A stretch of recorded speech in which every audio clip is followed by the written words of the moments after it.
அனைவருக்கும் வணக்கம். சிவசங்கரி லைஃப் சென்டரிலிருந்து இன்னைக்கு நாம் ஃபஸ்ட்டு ஃப்ளவர் ரெமெடி அந்த கம்பேரிஷன் சீரீஸில் ஃபஸ்ட்டு ஃப்ளவர் ரெமெடியான அக்ரிமோனி பற்றி தான் நம்ம பார்க்க போகிறோம். ஸோ இப்போ அக்ரிமோனி அப்படின்னு சொன்ன உடனேவே எல்லார் ஞாபகத்துக்கு வரக்கூடிய ஒரு விஷயம் என்ன அப்படின்னா, அவங்க தனக்குள்ள நிறைய கவலைகளை தனக்குள்ளே பொதிச்சு வச்சுட்டு அதை வெளிப்படுத்துறதுக்கு பதிலாக நான் ரொம்ப ஹாப்பியாக இருக்கேங்கிற மாதிரி ஒரு மாஸ்க் போட்டுட்டு சுத்தக்கூடிய ஆளுங்க. ஸோ இவங்க தான் அக்ரிமோனியாக இருப்பாங்க அப்படிங்கிறது அந்த கீவேர்ட்லேருந்து நம்ம தெரிஞ்சு வச்சுப்போம். ஆனால் ப்ராக்டிக்கலில் இந்த ஒரு கீவேர்ட் மட்டுமே வச்சுக்கிட்டு ஒருத்தருக்கு மலர் மருத்துகள் தேர்வு செய்ய முடியுமா அப்படிங்கும்போது சில நேரங்களில் அது ஈஸியாகவும் பல நேரங்களில் அது அக்ரிமோனி தான் அப்படிங்கிறதே தெரியாமல் போகிற தருணங்களையும் நம்மளோட ஸ்டூடெண்ட்ஸும் சந்தித்து நான் அதனோட அனுபவத்தில் நான் பார்த்துருக்கேன். பல வருடங்களாக மலர் மருந்துகள் பயன்படுத்தவங்களுக்கும் கூட இந்த சின்ன ஒரு அந்த ஆழமான புரிதல் இல்லாமல் போகிறதுனாலேயே இது அக்ரிமோனி தான் அவங்களால ரொம்ப அடித்து சொல்கிற அளவுக்கு, ரொம்ப ஆணித்தரமாக சொல்கிற அளவுக்கு முடியாமல் போகுது. ஸோ இப்போ அந்த பிரச்சனையை களையும் விதமாக ஒரே ஒரு இன்சிடெண்ட் எடுத்துக்க போகிறோம். இந்த ஒரு இன்சிடெண்ட்டுக்கு அக்ரிமோனி எனும் மலர் மருந்து தேவைப்படும் நபர் எப்படி செயல்படுவார், அக்ரிமோனி அப்படிங்கக்கூடிய மலர் மருந்தை உட்கொண்டதுக்கு பிறகு அதே சுச்சுவேஷனில் அந்த நபர் தன்னை எப்படி வெளிப்படுத்துவார் அப்படின்னு சொல்லி பார்க்க போகிறோம். நான் எடுத்துக்கிட்ட எக்ஸாம்பிளும் இன்சிடெண்ட் எது அப்படின்னா, ஒரு மேரேஜ் ஃபங்க்ஷனுக்கு ஒரு அக்ரிமோனி தேவைப்படும் ஒரு நபர் இருக்கிறார், அட்டென்ட் பண்ணுறார் அப்படின்னு வச்சுப்போம். இவரோட ஆக்டிவிட்டீஸ் மண்டபத்தில் நுழைஞ்சதுலேருந்து அவர் வெளியே போகிற வரைக்கும் எப்படி இருக்கும் அப்படின்னு சொல்லி பார்ப்போம். அவர் உள்ளே நுழையும் போதே பார்த்தீங்க அப்படின்னா ஐ டு ஐ கான்டாக்ட் அப்படிங்கிற ஒரு விஷயத்த பெருசாக யாரு கூடயும் வைக்க மாட்டாங்க. அது மட்டும் இல்லாமல் ஒரு ரேண்டமாக ஒரு ஸ்மைல் கேரி பண்ணிட்டு வேகமாக மூவ் பண்ணுவாங்க. அது மட்டும் இல்லாமல் க்ரௌடாக எங்கேயாவது ஏதாவது பேசிகிட்டு இருக்கிறாங்க அப்படின்னா இவங்களுடைய எண்ணம் எப்படி இருக்கும் அப்படின்னா, அந்த க்ரௌடில் அந்த வாலண்டியராக போய் ஆஜராகிறதுன்னு சொல்லுவாங்களே, அதை அவங்க பண்ண மாட்டாங்க. நமக்கு எதுக்கு வம்புன்னு சொல்லிட்டு அவங்க கொஞ்சம் அப்படியே விலகி யாருமே இல்லாத இடத்துல, அதாவது எல்லாரும் என்னை பார்த்த மாதிரியும் இருக்கணும், அதே நேரத்தில் நான் யாரோடையும் போய் கனெக்ட் ஆகி பேசி செஞ்சு அந்த மாதிரி இருக்கக்கூடாது. யார் என் பக்கத்தில் எதுவும் என்கொயரி பண்ணிடக்கூடாது. ஸோ அந்த உள்ளூரை பார்த்தீங்க அப்படின்னா அவங்களுக்கு ஒரு சின்ன படபடப்பும் இருந்துகிட்டே இருக்கும். உள்ளுக்குள்ளே போய் வெளியில் வர்ற வரைக்கும் அந்த படபடப்பை அவங்க கேரி பண்ணுவாங்க. ரீசன் என்ன அப்படின்னா, அவங்களுக்குள்ளே இருக்கக்கூடிய சோகம் யாராவது கிண்டி கிளறி வெளியெடுத்துடக்கூடாதுங்கிற ஒரு எண்ணமும் இருக்கும். அது யாருக்கும் தெரிஞ்சிடக்கூடாது அப்படின்னு இருக்கும். ஒருவேளை அதுக்கு யாராவது அதை பற்றி கேள்விப்பட்டு நம்மகிட்ட எந்த கேள்வியும் கேட்டுறக்கூடாது அப்படிங்கிற ஒரு எண்ணமும் அவங்களுக்கு இருக்கும். உதாரணத்துக்கு சொல்லணும் அப்படின்னா, அவங்களோட உடல் ரீதியாக தான் ஏதாவது ஒரு பிரச்சனையே இருக்குன்னு வச்சுப்போம். இது நம்மளே சந்திச்சிருப்போம். ஏதாவது ஒரு திருமண வைபவங்களில் நம்ம ரொம்ப நாளுக்கு அப்புறம் யாரையாவது பார்க்குறோம், அந்த நபருக்கு ரீசெண்டாக உடம்பு முடியலன்னு சொல்லி நம்ம கேள்விப்பட்டிருப்போம். நம்ம ரொம்ப அக்கறையாக போயிட்டு உங்களுக்கு உடம்பு சரியில்லைன்னு கேள்விப்பட்டேன், இப்போ எப்படி இருக்குது அப்படின்னு கேட்டிங்கன்னா, இப்போ ரொம்ப நல்லா இருக்குங்க அப்படின்னு சொல்லிட்டாங்க அப்படின்னா பிரச்சனை இல்லை. பட் இந்த மாதிரி ஆட்கள் அப்படிலாம் எதுவும் இல்லையே, நான் நல்லா தானே இருக்கேன் அப்படின்னு சொல்லிட்டு அவங்களோட முக பாவனைகள் மாறுறதை பார்க்க முடியும். சொல்லும் பொழுது நல்லா கவனிச்சிங்க அப்படின்னா வாயில் ஒரு புன்னகை இருக்கும், கண்ணில் ஐயோ நம்மளை கேட்டுட்டாங்களே, அது ஒரு மாதிரி அவங்களுக்கு எப்படி இருக்கும்னா, அது ஒரு ஷைன்னு சொல்கிறதா இல்லை அது ஒரு கோபம் கலந்த ஒரு அவமானம் மாதிரி அவங்க அதை வெளிப்படுத்துவாங்க. அது கிட்டத்தட்ட கோபம் தான். ஆனால் அந்த கோபம் அவங்களுக்கு எதனால் வந்தது அப்படின்னா, அதை ஒரு அவமானமாக அவங்க எடுத்துட்டு அதை கோபம் அப்படிங்கிற மாதிரி காமிக்கிறதுனால அவங்க அந்த மாதிரி அந்த விஷயத்த அந்த இடத்துல சொல்லுவாங்க. ஸோ இந்த மாதிரி யாரும் நம்மளை கேட்டுறக்கூடாதுங்கிறதுக்காகவே அவங்க என்ன பண்ணுவாங்க அப்படின்னா, ஒரு ரேண்டமாக ஒரு ஸ்மைல் கேரி பண்ணிவிட்டு ரொம்ப ஃபாஸ்ட்டாக வேகமாக மூவ் பண்ணுவாங்க. முடிஞ்ச அளவுக்கு அந்த கல்யாண வீட்டில் சாப்பிடாம, ஏன்னா சாப்பிட்றதுக்கு டைனிங் ஹால் போனால் அங்கே நிறைய பேரை மீட் பண்ண வேண்டியிருக்கும். முடிஞ்ச அளவுக்கு இங்கே என்ன பண்ணுவாங்க அப்படின்னா, அந்த கல்யாணத்தில் இருக்கக்கூடிய அம்மாவோ அப்பாவோ, அந்த பொண்ணுடைய அம்மா அப்பாவோ இல்லை பையனோட அம்மா அப்பாவோ யார் இவங்களை இன்வைட் பண்ணியிருக்காங்களோ அந்த முக்கிய தலை அவங்கள போய் பார்த்துட்டு அவங்கக்கிட்ட ஒரு விஷ் சொல்லிவிட்டு இவங்க என்ன பண்ணுவாங்கன்னா, ஒரு ஃபோட்டோவுக்கு கூட மேக்ஸிமம் நிற்கிறதையும் தவிர்ப்பாங்க. இல்லை நம்ம ஃபோட்டோவில் இருக்கோங்கிறத அட்ரஸ் பண்ணணும்னா விறுவிறுன்னு போயிட்டு வாழ்த்து சொல்லிவிட்டு ஒரு ஃபோட்டோவில் நான் வந்துட்டேங்கிறத அங்கே பதிவு பண்ணிவிட்டு இமீடியட்டாக அவங்க கிளம்பிடுவாங்க. ஸோ இந்த மாதிரி தான் இருக்கும், பட்டும் படாமையும். ஆனால் சிரிச்சுட்டே இருப்பாங்க. பார்க்குற இடத்துல எல்லாம் கொஞ்சம் சிரிக்க வச்சு யாராவது அப்படி பேசிட்டாலும் ரொம்ப சீக்கிரமாக அந்த இடத்துல இருந்து விட்டு போகிறதுக்கு அங்கே என்ன மாதிரி வார்த்தைகளை பயன்படுத்தணும் அப்படின்னோம்னா அடுத்து போக முடியுமோ அந்த மாதிரி.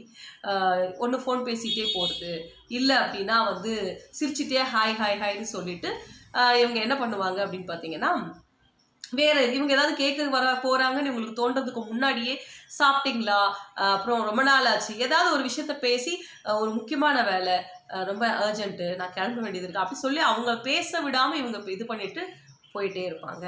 ஸோ இந்த மாதிரியான ஒரு அணுகுமுறை அக்ரிமோனி என்னும் மலர் மருந்து தேவைப்படுபவங்க வந்து ப்ராக்டிக்கலாக தன்னை வந்து இப்படித்தான் வெளிப்படுத்திப்பாங்க. ஸோ இதே நபர் வந்து என்ன பண்ணுவாங்க அப்படின்னா, ரொம்ப துன்பத்தில் இருக்காங்க இல்லையா? ஸோ இப்போ இந்த நபர் என்ன பண்ணுவார், இப்போ ஒரு கல்யாணம் நடப்பது அவரோட நெருங்கிய நண்பருக்குன்னே வச்சுப்போம், கூட்டாளிக்கு அப்படின்னே வச்சுப்போம். அவர் வந்து ஒரு பார்ட்டி அட்ரஸ் பண்ணுறாரு. பார்ட்டியில் ஆல்கஹாலும் கூட சர்வ் பண்ணுறதுக்கு அவங்க ரெடியாக இருக்காங்கன்னு வச்சுப்போம். பட் இந்த பர்சன் அதுக்கு போய் அட்டென்ட் பண்ண மாட்டார்.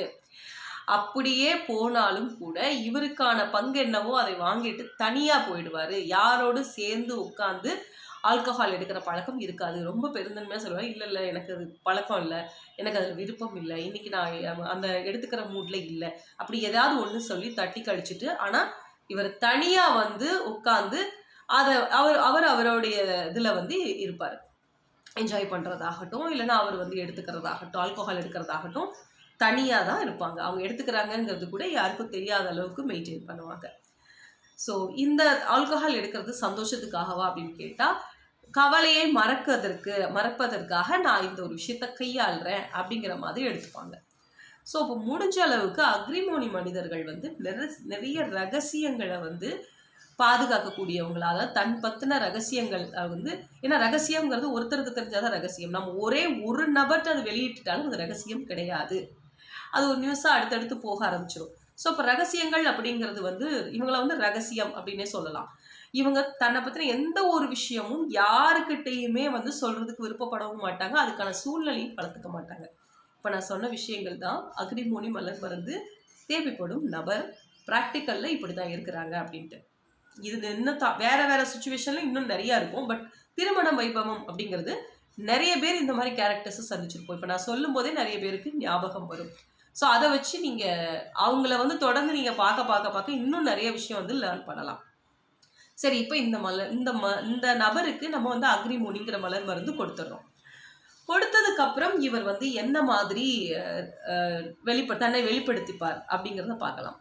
இப்போ ஒரு 21 days நல்லா அக்ரிமோனி எடுக்கிறாரு.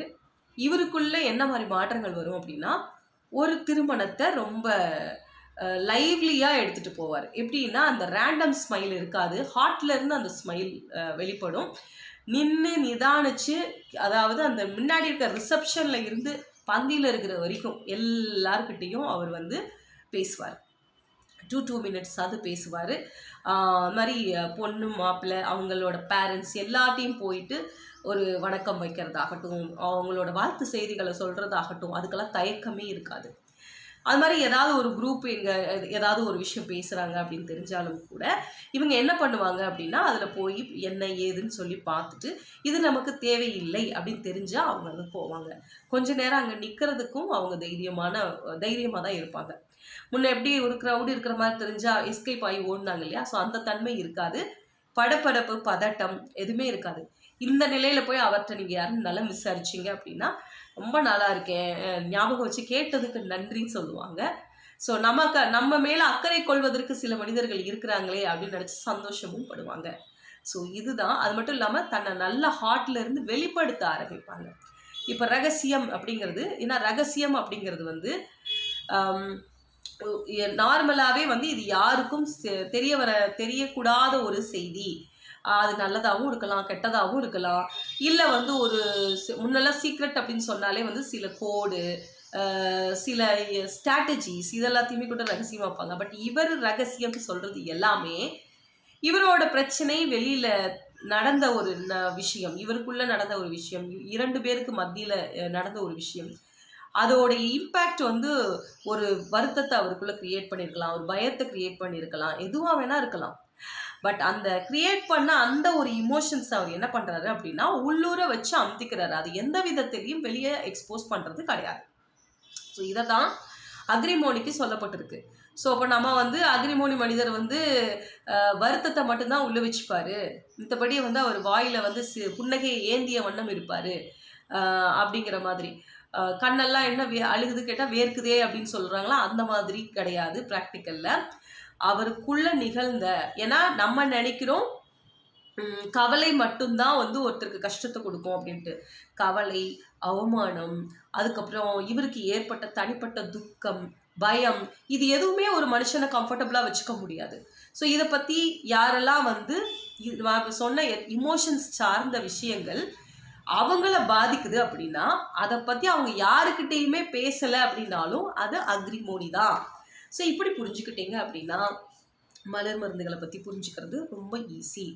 ஸோ இந்த வீடியோக்களை திருப்பி திருப்பி நீங்கள் கேட்கும் பொழுது தான் உங்களுக்கு நல்ல ஒரு கிளாரிட்டி கிடைக்கும். அப்போ அக்ரிமோனி அப்படின்னா இப்போ உங்களுக்கு தெளிவாக புரியும். அக்ரிமோனி அப்படிங்கிறவங்க கவலைகள் மட்டும் கிடையாது, அவங்க பார்க்குற விஷயத்தில் என்னெல்லாம் நெகட்டிவ் எமோஷன்ஸோ அந்த எமோஷன்ஸை எதையுமே அவங்க வெளிப்படுத்தலை அப்படின்னாலுமே அதுவும் அக்ரிமோனி தான். சரிங்களா? அதுதான் அக்ரிமோனி அப்படிங்கிறத நம்ம புரிஞ்சுக்கணும்.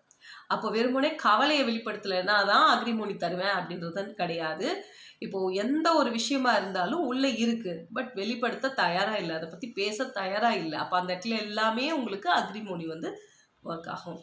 அடுத்த ஒரு வீடியோவில் நம்ம வந்து அடுத்த சீரீஸான ஆஸ்வன் பற்றி நம்ம பார்க்கலாம். உங்களுக்கு நேரடி மலர் மருத்துவ மனநல ஆலோசனைகள் தேவைப்படும் பட்சத்தில் ஸ்க்ரீனில் தெரிகிற எண்ணுக்கு நீங்கள் வாட்ஸ்அப் மூலமாக குறுந்தகவல்கள் அனுப்பலாம். நிறைய பேர் வந்து உங்ககிட்ட என்னென்ன சர்வீசஸ் இருக்குது அப்படின்னு சொல்லிட்டு தொடர்ந்து மெசேஜஸ் போட்டுட்ருக்கீங்க. நீங்கள் ஜஸ்ட்டு ஹாய்னு ஒரு மெசேஜ் போட்டிங்கனாலே உங்களுக்கு 1 2 3 4ன்னு சொல்லிட்டு சர்வீசஸ் எல்லாம் வரும். உங்களுக்கு என்ன சர்வீஸ் பற்றி தெரியணுமோ அந்த நம்பர் மட்டும் நீங்கள் டைப் பண்ணிங்கனாலே ஆட்டோமேட்டிக்காக உங்களுக்கு அந்தந்த நம்பர்ஸில் இருக்கக்கூடிய சர்வீசஸ்க்கான டீட்டெயில்ஸ், எல்லா டீட்டெயிலுமே உங்களுக்கு வரும். அது வந்து உங்களுக்கு என்ன மாதிரி பெனிஃபிட் கொடுக்கும், அதோட ஃபீஸ் ஸ்ட்ரக்சர் என்ன, நீங்கள் அந்த ஃபீஸ் எப்படி செலுத்தணும், எல்லா டீட்டெயிலுமே உங்களுக்கு அதுலேயே இருக்குது. ஸோ நீங்கள் ஒன்றுக்கும் கால் பண்ணணுன்ற அவசியம் கிடையாது. ஜஸ்ட் நீங்கள் என்கொயரி பண்ணணும் அப்படின்னாலே ஹாய் மெசேஜ் போடுங்க, ஒரு வெல்கம் மெசேஜ் வரும். அந்த வெல்கம் மெசேஜஸ்லேயே நம்மளோட எல்லா ஆப்ஷன்ஸும் இருக்கும். எந்த ஆப்ஷன் நீங்கள் தெரிஞ்சுக்கணுமோ அந்த நம்பரை மட்டும் டைப் பண்ணுங்கள், உங்களுக்கு எல்லா தகவலுமே ஆட்டோமேட்டிக்காக ஜெனரேட் ஆகும். நன்றி, வணக்கம். அடுத்த ஒரு வீடியோவில் சந்திப்போம்.